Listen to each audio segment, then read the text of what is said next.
얘부터 먼저 하겠습니다. 얘도 마찬가지지만 종합원가 계산의 의의는 세무 2급까지 용도로도 충분하거든요. 그래서 별도로 설명 안 하고, 자, 완성품 환산량 여기서부터 설명할게요. 자, 일단 여기에서 우리가 완성품 환산량은요, 완성품 환산 수량입니다. 일단 숫자가 빠져 있어요. 그래서 이건 수량입니다. 수량. 그 완성품 환산량이 뭐냐 한번 사례 들어볼게요. 해보시면. 자, 우리 회사가요, 맥주를 제조하는 업체예요. 맥주를 제조하는 업체인데 맥주가 4병이 다 차 있는 거예요. 그럼 얘는 단순 수량이 4병이죠. 그렇죠? 그리고 완성도는 100%고요. 되세요? 그다음 아래 거. 자, 아래 거는 맥주가 4병, 똑같은 4병인 건 맞는데 얘는 50%만 차 있대요. 그럼 얘도 단순 수량은 4병이죠. 4병인데 완성도가 50%인 거잖아요. 자, 근데 문제가 있어요. 제가 방금 완성품 환산량이 수량이다라고 했죠. 그러면 우리가 그냥 얘 이 4개는 단순 수량이 4병인 거잖아요. 맥주가. 그러면 우리가 원가가요. 상식적으로 어디가 더 맥주의 원가는 어디가 더 많이 들어가 있을까요? 저 위에 거요. 맞아요. 위에 거에 상식적으로 몇 배가 들어가 있을까요? 원가가. 2배요, 2배. 맞죠? 그럼 상식적으로 원가가 위쪽이 2배가 더 많이 들어가야 되는데 그냥 단순한 수량만 놓고 보면 4병, 4병 이렇게 원가 계산을 하면 동일한 원가가 투입된다라는 괴상망측한 논리가 발생을 하는 거예요. 그렇죠? 그래서 우리가 그냥 단순한 수량을 쓰면 안 되겠다라고 해서 나온 게 완성품 환산량이에요. 완성품 환산량은 뭐냐면 아예 처음부터요. 얘네들을 완성을 시켰을 경우에 완성이 몇 개가 되었을까라고 우리가 상상해낸 가상의 수치예요. 그러면 위에 있는 건 처음부터 완성을 시켰었더라도 어차피 4병이 완성되었을 거예요. 이건 당연한 거. 그래서 완성품 환산량은 4개. 자, 근데 요 아래에 있는 것도 처음부터 맥주를 완성을 시켰더라면 아래 건 맥주가 몇 병이 완성되었을까요? 2개. 그죠? 그러면 단순 수량 4개, 4개 하는 것보다 완성품 환산량 4개, 2개 이렇게 해야 위쪽에 원가가 2배가 더 들어가잖아요. 그렇죠? 그렇기 때문에 그냥 수량이 아니라 완성품 환산량을 쓰는 게 논리적이다라는 거예요. 여기까지 되시겠어요? 그럼 우리가 다시 이 완성품 환산량을 구하는 공식이 있어요. 공식을 암기요. 그럼 우리가 이 위쪽에 있는 완성품 환산량 4개는 어떻게 구했냐라고 하면 이렇게 해서 구했어요. 4개 곱하기 100% 하면 4개 나오고요. 그 다음에 아래에 있는 완성품 환산량 2개는 어떻게 구하냐면 4개 곱하기 50% 하면 나오거든요. 즉 단순 수량의 완성도를 곱하면 완성품 환산량이 나온다라는 거예요. 되시겠죠? 이거 암기 꼭. 그래서 일단 왜 완성품 환산량을 써야지 그냥 수량을 쓰면 안 되는지 이유를 설명드렸고요. 그렇죠? 그러면 우리 시험에서는 수량 주고요. 완성도를 줘요. 그러면 수량도 주고 완성도를 주니까 그냥 단순하게 수량 곱하기 완성도만 하면 되냐? 아니다라는 거예요. 그렇게 하면 더 이상 배울 필요가 없어요. 그러면 둘 다 주는데 여기에서 중요한 건 완성도가 의미하는 게 뭔지를 여러분들이 알고 계셔야 돼요. 수량은 의미하는 게 없어. 그냥 정말 수량이야. 그렇죠? 그래서 여기서 여러분들이 이제 집중하실 건 완성도가 의미하는 게 뭔지를 이제 캐치하시는 거예요. 자, 그래서 넘어가서요. 그러면 이제 완성도가 의미하는 게 뭐고? 그래서 완성도가 의미하는 게 뭐며 완성도를 그러면 어떻게 우리가 산정을 하는지 한번 해볼게요. 자, 여기. 자, 우리가 이제 여기 종합원가 계산은 마치 우리가 빵이나 종이나 김 이런 것들처럼 대량으로 찍어내는 애들이에요. 그럼 대량으로 찍어내는 애들이면 직접 재료비, 직접 노비 이런 것들을 구분할 수가 없어요. 알죠? 그래서 어떻게 구분하냐면 우리가 언제 물량을 투입하냐에 따라서 직접비와 간접비, 죄송해요. 재료비와 가공비 이렇게 구분을 해요. 물량을 투입하는 시점에 따라서요. 그럼 여러분들 만약에 이게 빵 만드는 업체다라고 생각하면 빵의 재료는 밀가루죠. 밀가루는 일반적으로 언제 투입해요? 처음에 다 넣죠, 여러분들. 맞죠? 그래서 우리가 알고 있는 재료는 여기 공정 초기에 전량 투입을 해요. 그래서 작업을 이 빵으로 따지면 빵을 만들기 시작할 때 그냥 밀가루를 다 넣고 시작한다라는 뜻이고요. 그렇죠? 자, 그러면 이제 이 재료비의 완성도를 구해 볼게요. 자, 근데 이제 여러분들이 이쪽 종합원가 계산 쪽은 상상을 잘 좀 하셔야 되거든요. 왜냐면 이 완성도 구하는 건 상상을 못하면 완성도 구하기가 꽤 힘들어요. 그랬을 때, 자, 완성도라는 건 항상 위치예요, 위치. 왜 위치냐? 내가 만약에 완성이 30% 됐다. 라고 하면 만드는 과정에 30%에 위치했다라는 뜻이에요. 그죠? 만약에 완성도가 90% 됐다. 라고 하면 90% 위치에 있다라는 뜻이고요. 만드는 과정상. 알죠? 그래서 상상을 잘 하시려면 완성도 나오면 위치라고 돌려서 해석을 하실 수 있으셔야 된다라는 거예요. 자, 그러면 생각해 보세요. 재료비요. 그러면 밀가루는 처음 빵을 만들기 시작할 때 다 넣죠. 그러면 빵을 만들기 시작할 때 밀가루를 다 넣으면 우리가 몇 %의 위치에 있든 밀가루가 다 들어가 있다라는 사실은 변하지가 않아요. 그렇기 때문에 요 재료비의 완성도가 시험에 전량 투입됐다라고 주면 완성도는 100%예요, 일단. 여기까지 되시겠어요? 100%. 생각을 잘 해보셔야 돼요. 자, 근데 이것도 있잖아요. 들어보시면 만약에 내가 오늘의 완성도, 오늘이 단기라고 하고 어제가 전기라고 해보세요. 그럼 내가 어저께 빵을 만들다 말고 집에 간 거예요. 그러면 빵을 만들다 집에 갔으면 밀가루는 공정 초기에 전량 투입되면 밀가루가 몇 % 들어가 있어요? 전부 다 들어가 있죠. 왜냐면 공정 초기에 전량 투입이니까 어저께 빵을 만들다 말았어도 밀가루는 전부 다 들어가 있단 말이에요. 그렇죠. 그러면 오늘 와서 이 빵을 완성시켜야 되는데 더 이상 투입할 밀가루는 없죠. 어저께 다 투입하고 끝내버렸으니까. 이해되시겠어요? 그래서 오늘 더 투입할 밀가루는 없을 수도 있는 거니까 0% 될 수 있는 거예요. 그래서 여러분들이 여기서 꼭 외우실 게 뭐냐라고 하면 우리가 항상 시험의 투입 시점이 되게 중요하거든요. 이 투입 시점이 만약에 전량 투입이라는 말이 나왔다라고 하면 무조건 오늘 다 들어가 있거나 어제 다 투입해서 오늘 투입하지 않거나 둘 중 하나예요. 무조건이에요, 무조건. 그래서 전량 투입했다라고 나오는데 여러분들이 만약에 완성도를 요 사이 1%부터 99%로 구했다면 그건 문제를 잘못 푸신 거나 마찬가지예요. 일단 근데 우리 세무 1급은 투입하는 시점이 진짜 다양하게 줘요.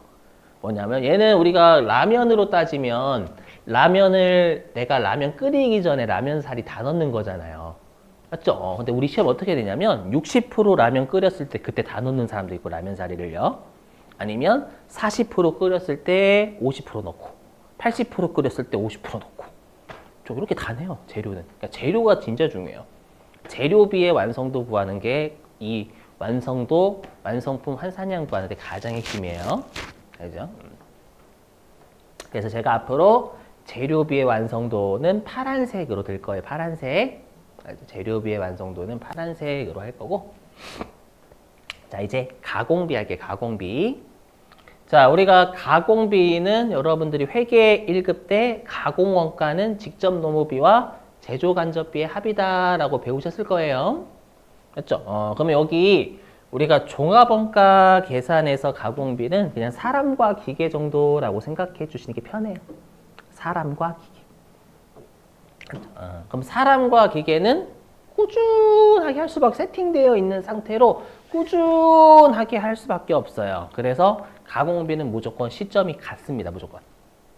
가공비는 공정 전반에 걸쳐서 균등 투입한다. 이렇게 출제가 돼요. 얘는 좀 비슷한 뉘앙스로 냅니다. 그러니까 사람과 기계는 꾸준하게 작업을 진행한다. 이 정도로 해석하시면 돼요.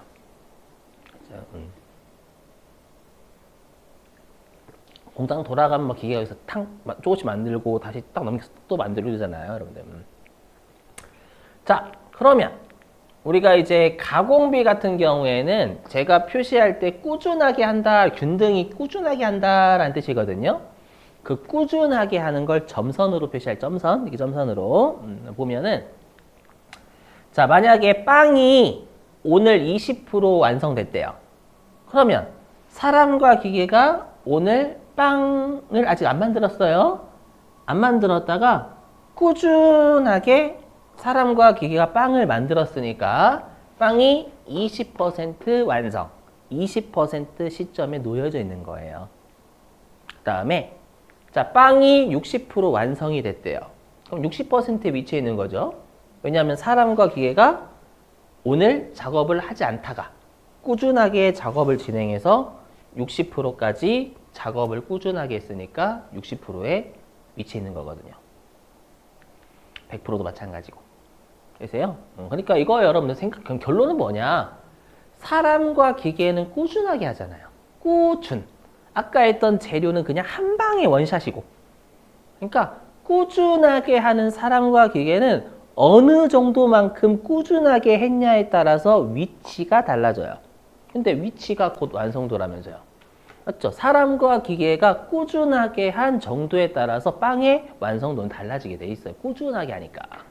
했죠? 그래서 우리가 가공비의 완성도는 꾸준하게 하는 정도에 따라서 달라지기 때문에 아예 꾸준하게 안 하면 빵 프로고요. 맞죠? 그래서 빵 프로부터 100% 이 사이 어디라도 존재할 수 있다라는 거예요. 그래서 여러분들이 알고 계시는 가공비 있잖아요. 여러분들이 알고 계신 가공비란다. 여러분들이 알고 계시는 완성도는 엄밀히 얘기하면 가공비의 완성도예요. 완성도. 거기 그만큼 완성이 됐다라는 건 사람과 기계가 꾸준하게 거기까지 작업을 했으니까 거기에 위치해 있는 거고 거기까지 완성이 됐다라는 뜻이에요. 알죠? 그래서 외워주셔야 돼. 알죠? 여러분들이 알고 계시는 완성도는 가공비 완성도 주는 거예요. 꾸준하게 한 거. 이걸 조심하셔야 돼요. 자, 그래서 제가 앞으로 이렇게 그 가공비 같은 경우에는 균등 투입한다라고 하면 0부터 100% 어디까지 존재할 수 있고요. 가공비의 완성도는 빨간색으로 할 거예요. 여기까지. 자, 근데 이제 문제가 뭐냐? 라고 하면 재료도 시험에 어떻게 줄 때가 있냐면 가공비처럼 줄 때 있어요. 무슨 말이냐? 재료도 공정 전반에 걸쳐서 균등하게 투입한다. 대표적인 사례가 뭐 수제비 또는 라면. 라면도 난 라면을 끓여 먹을 때 꾸준하게 재료 넣어. 그럴 수 있잖아요, 여러분들. 맞죠? 수제비도 마찬가지. 수제비 계속 이렇게 조금씩 넣죠, 여러분들. 맞죠? 그러면 제가 아까 물량을 투입하는 시점이 다르니까 둘을 구분한다라고 했죠. 그러면 만약에 시험에서 모든 원가는 균일하게 투입한다라고 하면 재료비와 가공비를 구분할 필요가 없어요. 그냥 재료비도 가공비처럼 구하시면 되는 거예요, 당연히. 그런 문제도 조심하시고, 그러니까 세무 1급은 재료비의 투입 시점을 엄청나게 다양하게 줘요. 그 생각을 하셔야 돼. 그림 그려가지고. 좀 이따가 하고. 자, 그 다음에 여러분들이 외우실 건 요 세 번째도 꼭 외워주시는 거예요. 요 세 번째. 반드시 암기입니다. 뭐냐면,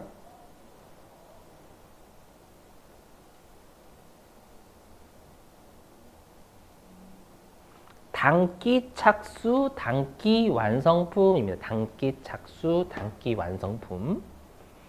한번 사례 들어보죠. 자, 내가 올해 있잖아요. 내가 올해 자동차를 막 만들기 시작했어요. 그게 단기 착수입니다. 그리고 올해 자동차를 다 완성을 시켰어요. 그게 단기 완성품이죠. 그러면 단기의 착수는 단기에 시작했고 단기에 완성을 했어요. 그러면 모든 과정을 단기에 다 한 거예요, 그냥. 그죠? 왜냐하면 단기에 시작했다. 착수, 0% 시점에서 단기에 완성, 100% 했다라는 건 올해의 모든 전체 과정을 다 밟은 거예요. 그렇기 때문에 단기 착수, 단기 완성품의 재료비하고 가공비의 올해의 완성도는 무조건 100%예요. 이거는 암기사항이지 이해사항이 아니에요. 이제는 꼭 암기하신다. 빵으로 따지면 오늘 막 빵 만들기 시작해서 오늘 빵 다 완성시켰다라는 거잖아요. 그죠? 그럼 오늘 빵 만드는 과정 다 밟은 거죠. 100% 전부 다. 꼭 외워주시고.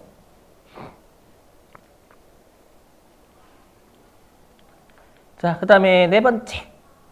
자, 시험에 가끔씩 요거 말문제로 출제하는 거 있으니까 뭐냐. 우리 시험에 뭐를 출제를 할 때가 있냐면 다음 중 완성도가 항상 100%인 것은 이렇게 물어볼 때가 있어요. 완성도가 항상 100%인 것은 이렇게 물어보면 무조건 여러분들은 전공정 원가라고 답을 해주시면 돼요. 자, 무슨 말인지 한번 떠들어 볼게요. 여러분들 만약에 우리 회사가 과자를 만들어요, 과자를. 뭐 과자를 어떻게 만드는지 모르니까 지금부터 드는 사례는 좀 잘못될 수도 있어요. 예를 들어 가지고 우리가 쪼꼬칩 만드는 쪼꼬칩 맛있잖아요. 당 떨어질 때 쪼꼬칩 먹으면 원기 회복이 팍팍 되거든요. 물론 제가 많이 먹어서 문제고 분명히 선생님들 간식으로 사다 는 거의 제가 집 대주주 최대주주. 맞죠? 과점 하고 있어, 과점. 초코칩 최대주주. 죄송해요. 그렇죠. 예를 들어 가지고 밀가루 넣죠, 밀가루. 처음에 밀가루를 넣어요. 예를 들어서 그럼 밀가루를 넣고요. 그 다음에 다음 과정에서 반죽을 한대, 기계가. 그렇죠? 반죽을 다 하면 그 다음 과정에서 쿠키를 막 넣는데. 그렇죠? 쿠키를 넣는데요. 그렇죠? 그러면 그거잖아요. 앞에 게 완성된 게 그 다음 과정으로 넘어오죠. 방금으로 따지면 우리가 반죽 과정 입장에서는 앞에 밀가루 넣었던 과정에서 나한테 오는 거잖아요. 이해되세요? 그리고 쿠키 넣는 과정에서는 앞에서 반죽이 다 된 게 나한테 오죠. 그래서 항상 앞에 것에서 완성된 게 우리 과정으로 오니까 앞에 것은 무조건 완성이 다 되어 있는 상태예요. 이해되시는가요? 그렇죠? 그래서 암기 꼭 부탁. 오케이? 전공정, 외우셔야 돼. 전공정 원가는 항상 100%. 자, 이제는 주의하실 게 갑자기 시험에 이렇게 해주는 거예요. 여기. 어느 한 시점에 전량 투입한다라고 줘요.